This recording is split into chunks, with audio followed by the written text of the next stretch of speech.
Nós, homens e mulheres que nos dedicamos à educação, sabemos que hoje há um certo anacronismo na relação dentro da universidade. Este anacronismo significa estamos fora do tempo ou numa colisão do tempo. Insisto, aquilo que foi levantado ontem aqui na abertura e hoje também de manhã. Nós vivemos um mundo hoje em que há uma veloz mudança nos modos de fazer, de pensar, de atuar. Qual é o grande risco, o grande perigo? Como eu dizia antes, nós ficarmos satisfeitas ou satisfeitos. A satisfação paralisa, adormece e entorpece. Há um grande escritor brasileiro, já falecido, chamado Guimarães Rosa, e ele dizia, e é verdade, o animal satisfeito dorme. O animal satisfeito dorme. A satisfação nos conduz a um estado perigoso de tranquilidade. Por isso, numa tarde como hoje, eu queria pensar em algo que eu considero uma virtude. A primeira grande virtude de um professor para uma universidade é que ele tenha o que eu estou chamando de insatisfação positiva. Ou seja, que ele ou ela não se contente em saber apenas o que já sabe, em ensinar apenas no modo como já ensina, em formar na maneira como forma. Um dos meus filhos, que tem 35 anos, quando ele tinha 18 anos de idade, ele um dia estava em casa ouvindo no quarto dele um rap, uma música norte-americana. Eu gosto de rap, do rhythm and poetry, mas não é qualquer rap que eu gosto. E eu, filho de italiano, na sala ouvia ópera. Quem aqui gosta de ópera sabe que ópera nós ouvimos um pouco mais alto. E o André saiu do quarto dele e veio até a sala para me repreender. Hoje ele gosta de ópera, na época não. Aliás, eu estava ouvindo uma área do Puccini chamada Mio Babino Caro, que é maravilhosa. Aqui, os sacerdotes que já fizeram um casamento sabem que é muito comum as noivas escolherem essa área para a hora da bênção das alianças. O que é algo estranho, porque ou a pessoa não entende de ópera, ou ela entende muito de casamento, porque a área fala de uma menina que vai se matar. E a pessoa pede para que toque no casamento. Não sei se vocês se lembram, é maravilhoso. Mio babino caro, né? Meu papaizinho querido. Aliás, a música ela canta, tende piedade de mim. E a pessoa coloca, de fato, na hora da bênção das alianças, que é uma coisa estranha. Quer ver? Ó.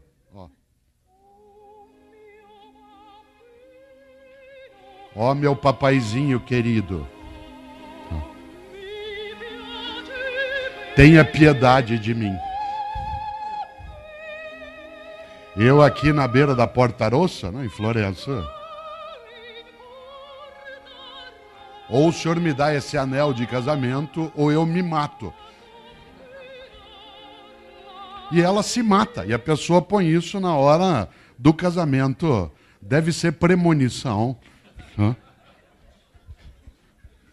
Eu ouvindo ópera, o André ouvindo rap, e ele saiu do quarto dele e falou, pai, pelo amor de Deus, isso lá é música? Eu falei, André, meu filho, que pena, você aos 18 anos de idade já está ficando vítima da indigência mental. Aos 18 anos de idade, você já fechou a tua cabeça para aquilo que é diferente do que você conhecia. Você, aos 18 anos de idade, acha que a única música que serve é aquela que você já ouvia. Você, aos 18 anos de idade, ficou impermeável a conhecer o que não conhece. Você, aos 18 anos de idade, ficou refém da pobreza das ideias. Ele falou, pai, você está ficando louco. Eu disse, eu estou ficando louco. e você está ficando velho. Atenção, não confunda idoso com velho. Não confunda idoso com velho. Idosa é uma pessoa que tem bastante idade. Velha é a pessoa que acha que já sabe, que já conhece, que não precisa mais aprender. Idosa é uma pessoa de 70 anos de idade, 80 anos de idade. Velho, você pode ser e eu, com 20 anos de idade, 30, 60, 70. O grande perigo da Universidade Católica não é ficar idosa, mas é ficar velha. A Universidade Católica, que são as primeiras formas de universidade no Ocidente, que tem mais de 800 anos de história, correram em vários momentos, e ainda correm, um risco, não de ficar idosas, mas de ficarem velhas. Qual é a diferença, repito, entre o idoso e o velho? O velho é aquele que acha que já sabe, é aquele que acha que já está pronto. Em português, nós trouxemos uma palavra do latim que se usa em francês, se usa em espanhol e se usa em inglês. Em português, nós usamos a palavra perfeito. Perfeito, como sabe o que estudaram latim aqui, significa feito por completo, feito por inteiro, concluído. Por isso, cuidado, porque uma universidade envelhece quando os homens e as mulheres que nelas atuam consideram que o que fazem é perfeito. Isto é, já está feito por completo, feito por inteiro, e basta reproduzir. Um dos grandes alemães da história que ganhou cidadania norte-americana foi Albert Einstein. E Einstein é autor de uma frase inesquecível. Einstein dizia: tolice é fazer as coisas sempre do mesmo jeito e esperar resultados diferentes. Tolice é fazer as coisas sempre do mesmo modo e aguardar resultados diferentes. Nós precisamos afastar, como professores e professoras do nosso dia a dia, a possibilidade de sermos velhos tolos. Nós precisamos ser sábios idosos. Por isso, para que você e eu sejamos um idoso sábio e não um velho tolo, é preciso que a gente tenha uma virtude junto com a anterior. Eu mencionei a anterior como sendo uma insatisfação positiva. Agora falo uma segunda virtude que não é teologal, ela é pedagógica. A segunda grande virtude pedagógica é a humildade. Humildade. Você sabe que humildade é diferente de subserviência. Uma pessoa subserviente é aquela que se dobra a qualquer coisa. Uma pessoa humilde é aquela que sabe que não sabe tudo, aquela que sabe que não é a única que sabe, aquela que sabe que a outra pessoa sabe o que ela não sabe, aquela que sabe que ela e a outra pessoa saberão muita coisa juntas, aquela que sabe que ela e a outra pessoa nunca saberão tudo que pode ser sabido. Foi claro? Humildade não é subserviência. Humildade é voltar àquilo que um dia nos ensinou. Aquele que teve que ganhar um nome humilde, que foi Paulo. Porque o apóstolo Paulo, como sabem, ao receber esse nome, foi para aprender a ser pequeno. Nós estamos numa grande cidade chamada São Paulo. Vocês sabem que esta cidade que nós estamos, aqui é uma das partes dessa metrópole, recebeu esse nome porque ela foi fundada no dia 25 de janeiro. E na crença cristã, 25 de janeiro é o dia da conversão do judeu Saul para o cristianismo. Como os jesuítas fundaram a cidade de São Paulo no dia 25 de janeiro, ela recebeu esse nome. O que é um nome hoje contraditório, porque afinal, Como Paulos, em latim, significa pequeno, a cidade ultrapassou o que ela deveria. Mas ela, na origem, tem algo que nos lembra a educação. Vocês sabem que das 10 maiores cidades do mundo, São Paulo é a única que não nasceu num forte militar. É a única que nasceu numa escola. Das 10 maiores cidades do mundo, a cidade de São Paulo é a única que nasceu numa escola, num colégio, em vez de nascer num forte militar. Isso talvez nos dê algum alento, alguma esperança. Mas, por outro lado, é preciso voltar a uma expectativa, que é a ideia da humildade. Olha que coisa interessante. Eu trabalhei 17 anos com um grande educador brasileiro chamado Paulo Freire. Paulo Freire, eu trabalhei com ele por 17 anos, ele foi inclusive meu orientador no doutorado, e ele foi secretário de Educação na cidade de São Paulo, e eu o substituí depois, por 2 anos, nessa atividade de gestão pública. Paulo Freire, não sei se sabem, é o brasileiro com o maior número de títulos de doutorado honoris causa de toda a história do Brasil. O Brasil tem 512 anos de fundação. E Paulo Freire, um educador, é o brasileiro com o maior número de títulos de doutorado honoris causa da história. Quando ele morreu, em 1997, ele já houvera recebido 36 títulos de doutorado. Oxford, Cambridge, Bolonha, Paris 4, África, Ásia, Europa, América. E ainda recebeu mais 5 pós-mortem. Por isso, ele tem 41 títulos de doutorado. Aliás, Paulo Freire sozinho tem mais títulos de doutorado do que os 3 brasileiros que vêm depois dele juntos. E é claro, Paulo Freire tinha uma coincidência. Se chamava Paulus. E Paulo Freire era um homem absolutamente humilde. Jamais subserviente. Tanto que ele trabalhou anos exilado no Conselho Mundial de Igrejas, na Europa, para não precisar, ao voltar ao Brasil, ter de negar a sua convicção de que educação não é para domesticar, mas é para libertar. Que educação não é para alienar, mas é para oferecer autonomia.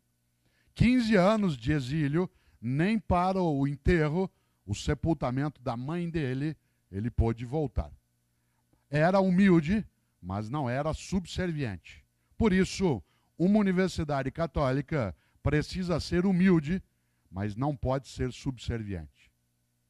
Humildade para saber que crescemos, mas não pode jamais esquecer a história que carrega, a tradição que comporta, a importância que protege. Humildade, sim. Subserviência, covardia, aquilo que os romanos chamavam de, não sei como seria a tradução agora para os nossos tradutores, mas aquilo que em latim, em italiano se falava de ser pusilânime. Pusilânime. Uma pessoa que é covarde, que é pequena. A Universidade Católica tem que ter humildade e nós, professores, dentro dela também. Mas jamais subserviência, porque nós temos história, tradição, capacidade de nos orgulharmos sem arrogância, sem soberba, mas com orgulho da nossa trajetória, da nossa história. E Paulo Freire, um homem absolutamente humilde, que ensinou por 17 anos numa universidade católica. Porque quando ele voltou do exílio, em 1979, a primeira pessoa que foi ao aeroporto buscá-lo foi o cardeal Paulo Evaristo Arnes. Outro Paulo. E Dom Paulo Evaristo o recebeu e o levou até a Universidade Católica de São Paulo para que ele pudesse, Paulo Freire, depois de 15 anos de exílio, ser homenageado. E Paulo Freire ficou na Universidade Católica por 17 anos ensinando. Aliás, ele foi recebido no Teatro da Universidade Católica em 1979 e o corpo dele foi encomendado nesse mesmo teatro em 1997, quando faleceu. Paulo Freire, olha na minha mão se você puder. Olha na minha mão. Paulo Freire era um homem tão grande que ele sabia que era pequeno para poder crescer. Gente grande de verdade sabe que é pequena e por isso cresce. Gente muito pequena acha que já é grande e o único modo dela crescer é se ela diminuir outra pessoa. Digo de novo. Gente grande de verdade sabe que é pequena e por isso cresce. Gente muito pequena acha que já é grande e o único modo dela crescer é se ela baixar outra pessoa. A Universidade Católica e nós, professores e professoras dentro dela, temos de saber que para sermos grandes, nós temos de nos conhecer pequenos. Isto é, temos a cabeça aberta em relação ao mundo que muda, levarmos essa mudança em conta, mas não nos tornarmos reféns da mudança. Isto é, termos humildade sem subserviência. Claro, nós temos uma história de universidades católicas de mais de 800 anos. Quero introduzir aqui uma distinção daquilo que vem do passado, algumas coisas têm que ser trazidas até hoje. Aquilo que tem que ser protegido, guardado, levado adiante. A gente chama isso de tradição. Tradição é o que vem do passado e precisa ser protegido, guardado, levado adiante. Mas há coisas que vêm do passado que têm que ficar lá no passado. Porque elas são ultrapassadas, elas já não têm mais lugar, elas não fazem mais sentido. A isso nós chamamos de arcaico. Há uma diferença entre o tradicional e o arcaico. O tradicional é o que veio do passado e nós temos que proteger.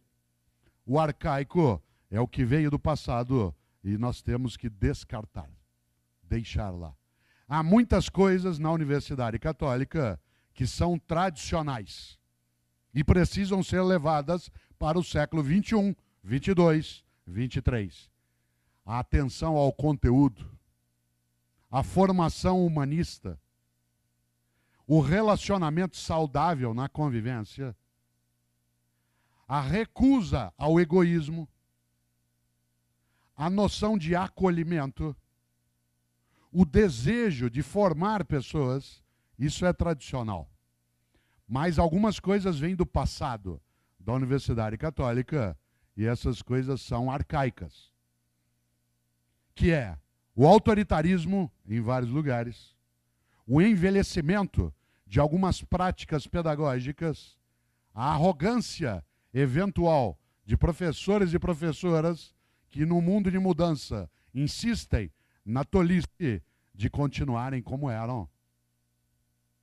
A utilização, às vezes, de conteúdos que não fazem mais sentido no século XXI. Por isso, em cada escola, você e eu, professor e professora, temos de saber fazer uma separação do que veio do passado, o que é tradição e que nós vamos levar adiante, e o que é arcaico que nós vamos deixar no passado. Existe um verbo em alemão, eu não falo alemão, né? Eu conheço algumas coisas em alemão, inclusive porque eu sou avô de alemão, né? Eu sou um opa, né? Porque uma das minhas filhas é casada com um alemão e ela tem um filho, né, que me chama de opa, né? Mas eu não falo alemão, exceto algumas coisas e para xingar o meu genro, né? E um verbo alemão que eu não saberia dizê-lo, mas aqui quem o fala, né, saberia fazê-lo, e ele representa muito bem o que eu quero dizer com isso, né? Que é um verbo que, dito no sotaque brasileiro, ele seria dito aufheben. Aufheben. Que é um verbo em alemão que tem 3 significados ao mesmo tempo. Esse verbo, muito utilizado por Hegel no século XIX, tem 3 sentidos. O primeiro significa negar. O segundo é proteger. O terceiro é elevar. Negar, proteger e elevar. O que eu quero dizer com isso? O professor e a professora, na universidade e na escola católica do século XXI, de nível superior, precisa ser capaz de negar aquilo que não tem mais lugar, que é arcaico. Como eu dizia, certo autoritarismo, certa recusa aos conteúdos contemporâneos, certa arrogância em relação ao modo de relacionamento. Isso tem que ser negado. Algumas outras coisas têm que ser protegidas, isto é, guardadas e trazidas do passado com carinho, com cuidado. Atenção humanista, verificação dos conteúdos, a organização de uma escola que faça aquilo que os gregos chamavam de paideia, em vez de apenas dar uma conexão técnica. Uma das coisas, parênteses, que eu admiro na FEI, na faculdade, ou aqui hoje que estamos, né, na Fundação Educacional Inaciana, na sua história, eu fui professor por 16 anos em escolas jesuíticas de nível superior, além da Universidade Católica. Aliás, nesse auditório, há 2, né, que foram meus reitores, o padre Paulo Delbu e o padre Severino Petres, atual presidente. Ambos foram meus reitores. E uma coisa que eu aprendi com os jesuítas, aliás, eu fiz filosofia na tradição jesuítica. Eu fui formado na antiga, aqui no Brasil, mas não velha, antiga Faculdade Nossa Senhora Medianeira. Isso significa que, nesta lógica, uma das coisas que eu admiro no centro universitário é que, embora seja uma estupenda escola de engenharia, ela oferece formação integral em relação à capacidade técnica, à capacidade de caridade, no sentido agápico do termo, da força do pensamento em volta das artes e da intervenção na sociedade. Por isso, volto, para ir amarrando o meu raciocínio. Há coisas que nós negamos, o arcaico. Outras nós protegemos, o atenção ao conteúdo, o papel docente, e outras coisas nós temos que elevar. Isto é, ir adiante. Em outras palavras, não nos contentarmos com os modos como já fizemos as coisas. Aliás, uma das frases que eu mais gosto é de um grande norte-americano, de um grande norte-americano que é ligado ao tempo do consumo e que todos os anos ele disputa quando há eleições nos Estados Unidos para a presidência da República e ele perde todas as eleições. Mas ele não desiste, inclusive porque esse homem, chamado Ralph Nader, ele aprendeu uma coisa: não existe fracasso no erro, o fracasso está na desistência. Você não fracassa quando erra, fracassa quando após ter errado, desiste. E Ralph Nader diz algo especial, ele diz: o verdadeiro líder não forma seguidores, forma outros líderes. Digo de novo. O verdadeiro líder não forma seguidores, forma outros líderes. Porque quando eu formo, como docente, apenas um seguidor, nós ficamos onde já estávamos. Mas quando eu formo alguém que me ultrapassa, eu consigo elevar aquilo que a gente precisa. Por isso, nesses 4 minutos finais desta intervenção original, eu queria trazer à tona 2 reflexões. Aliás, 3 delas. A primeira delas, há um grande português que viveu no Brasil, professora Terres, chamado Antônio Vieira. Antônio Vieira foi um grande padre jesuíta do século XVII. E o padre Antônio Vieira começa um dos seus sermões, ele que foi um grande escritor de sermões, com uma frase que quando a senhora me passou o bilhete, eu me lembrei do padre Antônio Vieira. Porque o padre Antônio Vieira começa o sermão dizendo: peço desculpas a todos, mas não tive tempo para ser breve. Peço desculpas a todos, mas não tive tempo para ser breve. A segunda consideração que eu quero fazer: qual é, de fato, a escola que tenha um professor e uma professora que respeitem a tradição e descartem o arcaico.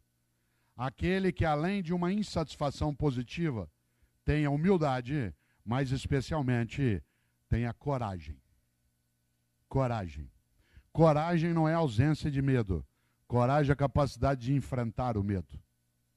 Coragem é a capacidade de iniciativa. Coragem é a capacidade de ir buscar em vez de aguardar. O velho aguarda, o idoso procura. Olha que coisa interessante.